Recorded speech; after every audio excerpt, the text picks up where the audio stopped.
విజయవంతంగా సాగుతున్నటువంటి నేపథ్యంలో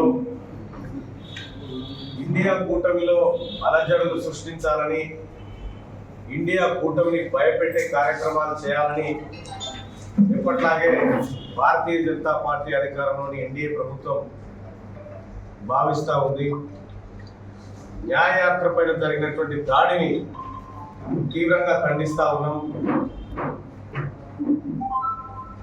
రాహుల్ గాంధీ చేస్తున్నటువంటి యాత్ర దేశంలో అణగారిన వర్గాల హక్కుల కోసం వారికి న్యాయం అందే విధంగా చేస్తున్నటువంటి యాత్ర ఇది.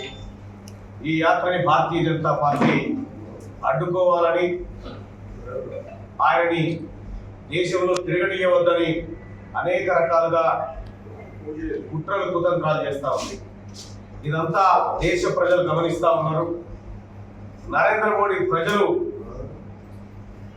ఎవరో మాకు అర్థం కాదు, కానీ రాహుల్ గాంధీ గారు ఈ దేశ ప్రజలను నమ్ముకున్నాడు. నరేంద్ర మోడీ గారు ఈడీలను, సిబిఐలను, ఐటీ శాఖలను నమ్ముకొని పరిపాలన చేస్తా ఉన్నారు. ఇక్కడ నిన్నగాక మొన్న బీహార్లో నితీష్ కుమార్ని అదిరించి బెదిరించి తమ వైపు తిప్పుకున్నారు. వాళ్ళ జార్ఖండ్ సీఎంగా ఉన్నటువంటి హేమంత్ సోరెన్ ఈడీ నోటీసుల ఎరగా చూపి ఆయన అరెస్ట్ చేసినటువంటి పరిస్థితి. దేశంలో అప్రజాస్వామికమైనటువంటి పరిపాలన నరేంద్ర మోడీ గారు చేయిస్తా ఉన్నారు. మేము ఒకటే అడుగుతా ఉన్నాం,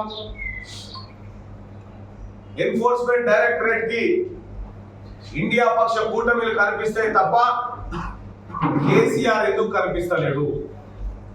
తెలంగాణ రాష్ట్రంలో అనేక లక్షల కోట్ల సంపద కొల్లగొట్టిన చంద్రశేఖరరావు గారి కుటుంబం పైన ఇప్పటికే అనేక ఫిర్యాదులు ఎన్ఫోర్స్మెంట్ డైరెక్టర్ దగ్గర ఉన్నాయి, సిబిఐ దగ్గర ఉన్నాయి. కానీ కేంద్ర ప్రభుత్వం ఎందుకు ఆయన పైన చర్యలు తీసుకుంటలేదు చెప్పాలి. నరేంద్ర మోడీ గారు, కేసీఆర్ ఇద్దరు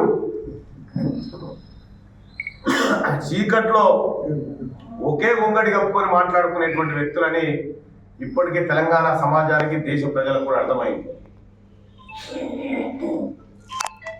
Bharatiya Janata party liquor scam లో కవిత వ్యవహారం తేల్చే విషయంలో ఎందుకు తాత్సారం చేస్తా ఉందని తెలంగాణ ప్రజలు అనుమానపడతా ఉన్నారు. అనుమానాలకు బలం చేకూరే విధంగానే ఇవాళ భారతీయ జనతా పార్టీ కూడా వ్యవహరిస్తూ ఉంది.